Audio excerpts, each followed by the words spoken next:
The Bhagavad Gita Global Convention is aiming at presenting the great text of Bhagavad Gita with a new discovery and assessment.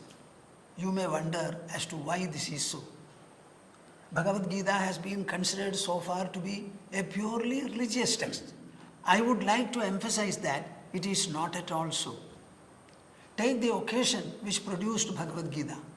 It was the battlefield of Kurukshetra, where an 18-day war was fought. 4.5 million warriors, fighters were present. Even the war cries had been raised. Right at that point, the main fighter Arjuna wanted to examine the whole army on both sides. When he found that his own relatives had assembled on both sides, including a revered teacher and also the grandfather, he totally crumbled. His body was completely shaken up. He started trembling. His bow and arrow fell. The mind started whirling. The intelligence said, "You should not fight this war." Arjuna said, "I will not fight, I will retreat." Krishna, the charioteer, was alone with him.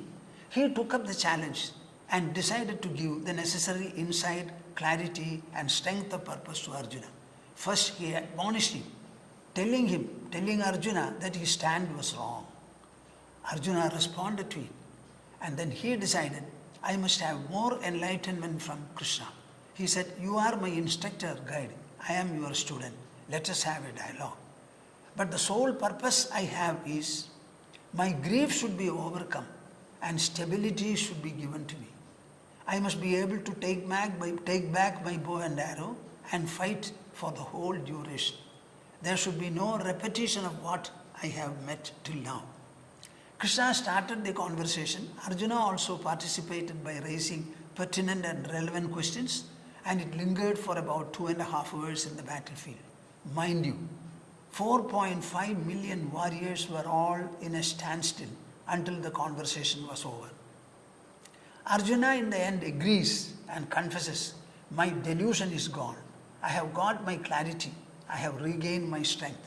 I take back my bow and arrow, and I am prepared to fight to any extent, my dear Krishna. Thank you. I express my gratitude." Now, what do you and I and people like us get from Bhagavad Gita? What can you expect?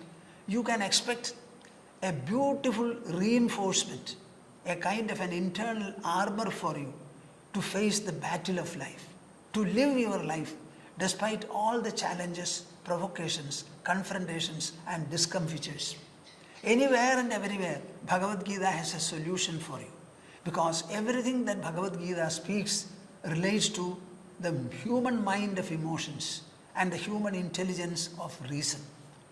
Because mind and the intelligence are the sole factors which are sought to be strengthened, enlightened, empowered throughout Bhagavad Gita. Therefore, what is the resultant benefit? You will have characteral elegance, a behavioral majesty, and an interactional excellence. There will be no life situation which you will not be able to face squarely, boldly, and confidently.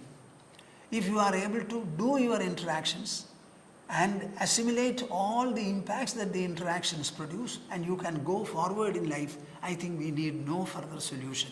Bhagavad Gita gives you this and this alone. It is not a religious gospel, because religion is not the subject of discussion. Bhagavad Gita was evolved, this conversation took place more than 5,000 years back in a place called Kurukshetra, about 145 kilometers away from New Delhi, the capital of India. This is where it took place. The place can be identified even today. Now, the word religion entered into the English dictionary only in 1700 AD. And so far as Hindus and Hinduism are concerned, it is not a religion at all. We don't have a formal religion. Ours, if at all, is called a way of life. We call it dharma, the power that sustains our life in all the different circumstances that we have. Therefore, you should not compare it with any religion.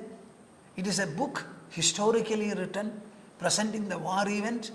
Bhagavad Gita is a dialogue that took place in the midst of the war, to enable Arjuna to fight. So it is a world book. All the rulers of the world, the thinkers of the world, including ordinary people, should read Bhagavad Gita and derive their inspiration, their insight, their confidence, their strength and their clarity. I think it has immense contribution to give you, especially to the youth of the world.